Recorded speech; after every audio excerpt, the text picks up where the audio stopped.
nilai dan masalah lintas budaya. Nah, kendala hukum, nah orang yang namanya yang menilai pasti pimpinan atau seandainya standar-standar dalam sebuah penilaian.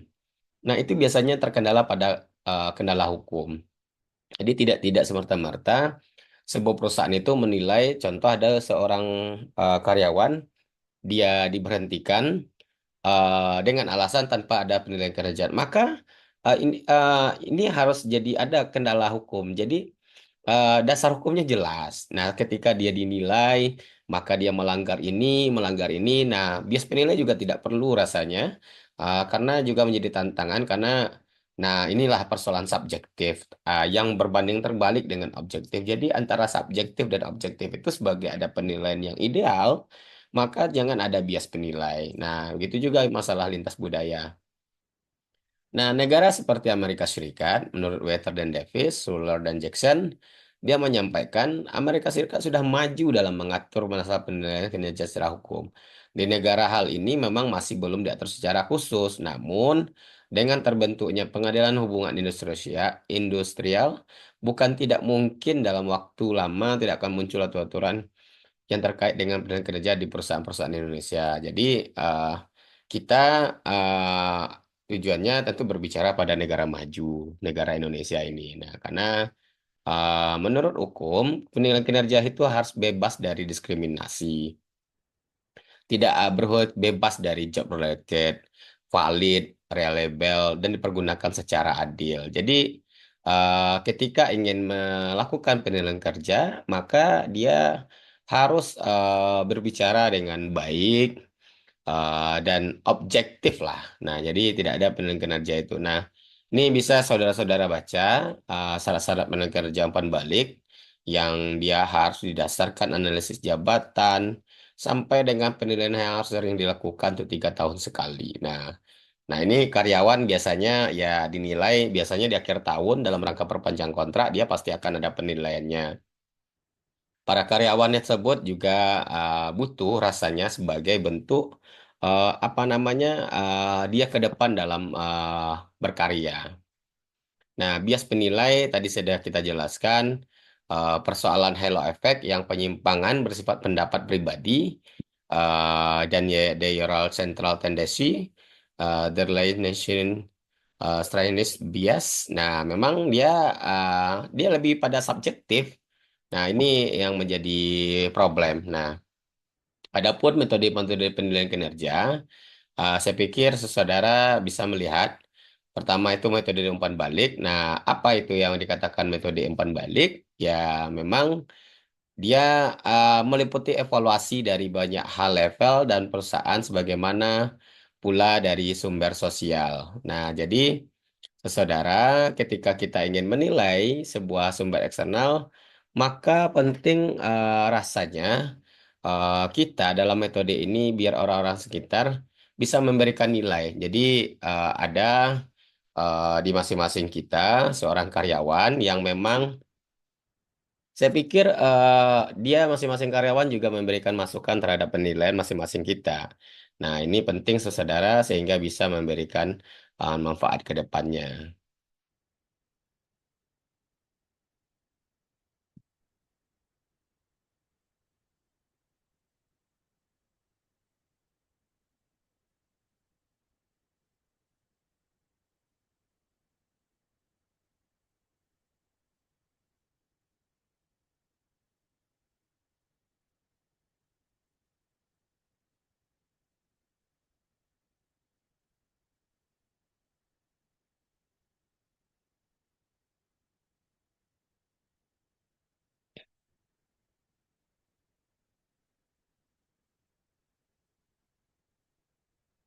Ya, saudara, untuk dalam hal ini kita itu masing-masing karyawannya lah yang memberikan masukan ya. Nah, selanjutnya metode penilaian kinerja, metode skala penilaian. Nah, ini persoalan metode skala penilaian ya beberapa kategori antaranya 5 sampai 7 definisi yang di luar biasanya. Ya ini tergantung dari bagaimana skala standar yang diatur oleh sebuah perusahaan. Nah, rating scale itu adalah penilaian yang didasarkan pada suatu skala yang memang dia dilakukan oleh seseorang dalam rangka upaya yang subjektif. Nah, ini contoh-contoh penilaian metode rating skill. Nah, saudara bisa membaca dan melihat ada inisiatif. Nah, inilah yang dicontohkannya ya.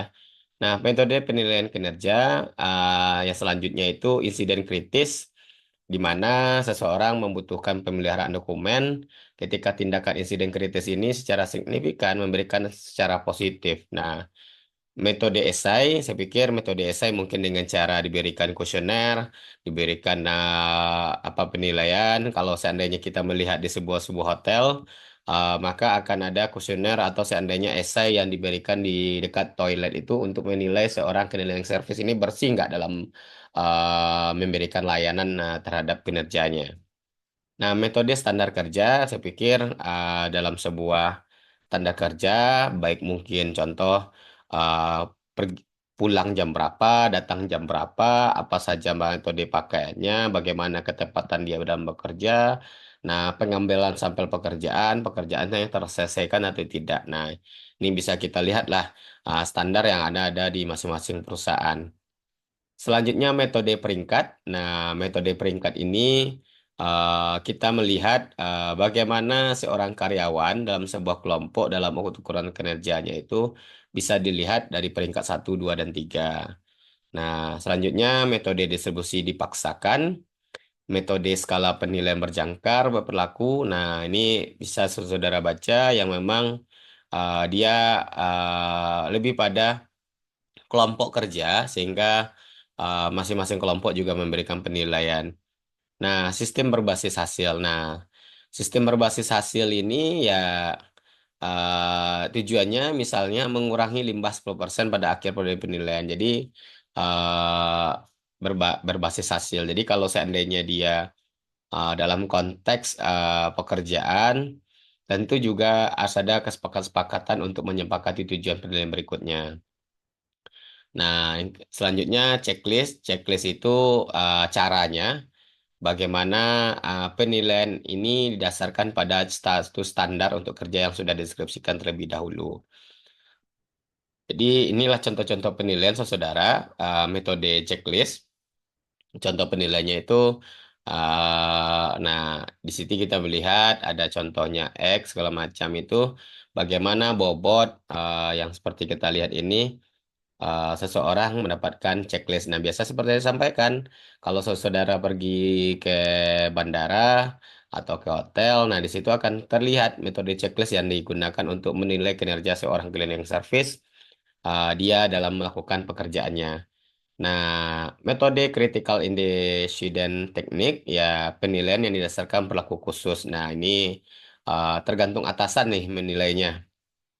Nah, di antaranya itu mengenai apa namanya barang yang dinilai. Nah, contoh sesaudara diberikan sebuah laptop dalam sebuah pekerjaan, nah atau sebuah mesin dalam pengolahan. Nah, ketika seandainya bagaimana saudara mengolahnya atau seandainya menggunakannya, nah maka saudara akan dinilai dalam penilaian critical incident teknik. Nah, saudara memahami tidak mengenai alat yang telah diberikan. Nah, skala penilaian berjangkar tadi saya sampaikan ya ini sebagai kelompoknya termasuk juga observasi tes kinerja. Seseorang ketika seandainya dalam bekerja juga diberikan penilaian dan observasi. Nah, misalnya seorang pilot setiap 6 bulan sekali menjalani tes yang meliputi pengujian pengetahuan mengenai prosedur pelaksanaan pekerjaan. Nah, jadi eh, bisa jadi kalau seandainya pilot itu tidak diberikan tes, ya nanti bisa keteledoran dia dalam menerbangkan, apalagi dia membawa penumpang yang memang cukup banyak. Nah, ini penting bagi sebuah perusahaan atau seandainya PT penerbangan itu memberikan penilaian sekali 6 bulan. Nah, metode perbandingan kelompok, nah ini dalam rangka pemeringkatan. Nah, memang itu membandingkan pegawai dengan rekan sekerjanya. Jadi supaya ada daya pacu dalam memberikan sebuah hasil yang terbaik, nah maka memang seorang manajer itu membandingkan antara karyawan dia satu dengan karyawan yang duanya. Karena ya tujuannya itu memang hanya sederhana. untuk bagaimana dia itu eh, lebih baik ke depannya. Nah, ini pemeringkatan, saya pikir pemeringkatan itu kalau seandainya ada yang baik, maka akan diberikan peringkat satu, ada yang jelek, maka yang diberikan peringkat terakhir. Pengelompokan pada klasifikasi yang ditentukan. Nah, ini pengelompokan. Nah, ada sebuah kelompok, sebuah karyawan, ya cara menilainya seperti inilah kira-kira saudara sebagai dalam umpama checklistnya itu. Nah, intinya selanjutnya pemberian poin. Saya pikir seorang karyawan ketika dinilai ya diberikan poin dan bentuk angka. Nah, ada yang mungkin nilainya 100 atau di bawah 100 atau di bawah ketentuan yang telah diatur dalam standar perusahaan. Nah, ini yang penilaian diri sendiri biasanya menilai pegawai untuk diri sendiri. Nah, dia juga diberikan bagaimana saudara. Mungkin ada pertanyaan yang dalam sebuah standarnya SI itu, bagaimana saudara melihat diri saudara ke depan atau di belakang. Nah, bagaimana saudara mengelompokkan pekerjaan itu supaya secara terjadi secara efektif dan efisien dalam waktu. Nah, selanjutnya itu adalah manajemen by objektif. Nah, ini manajemen yang melibatkan pegawai yang mengambil keputusan untuk menentukan sasaran dicapainya. Nah, konsep seperti ini penting, tidak banyak perusahaan yang mungkin dalam kondisi perusahaan privat ya menerapkan hal ini. Tetapi mungkin di antara perusahaan-perusahaan yang udah go public, nah dia juga sudah menyiapkan manajemen by objective. Jadi seluruh karyawan itu dilibatkan dalam memberikan masukan-masukan terhadap perusahaan untuk mencapai hasil yang maksimal. Selanjutnya ada penilaian secara psikologis. Nah, ini biasanya lebih pada tes psikologi, tes psikotes. Nah, seperti saya sampaikan, biasanya dalam sebuah ketika karyawan menaikkan promosi jabatan, nah maka dia diberikan untuk menilai psikologi lagi, menilai psikotes. Nah, ini tujuannya agar mengetahui bagaimana perkembangan daya karakteristik dari seorang karyawan itu.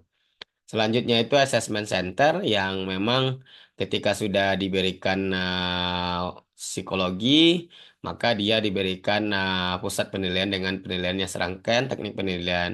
Nah, proses pelaksanaannya itu dilaksanakan secara interview berdasarkan tes psikologi. Saya pikir itu saudara yang bisa kita jelaskan dalam pertemuan ini terkait dengan manajemen sumber daya manusia dalam proses penilaian kinerja.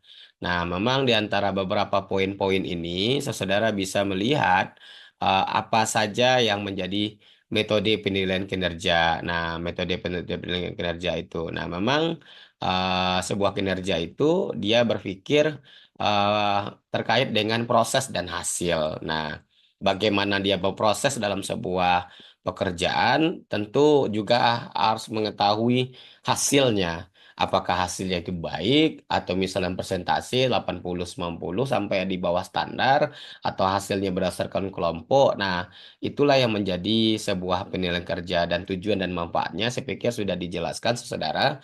Nah, kalau seandainya ada pertanyaan, saudara bisa tanyakan dengan saya secara langsung atau bertanya melalui ruang Zoom ini atau misalnya ruang YouTube ini.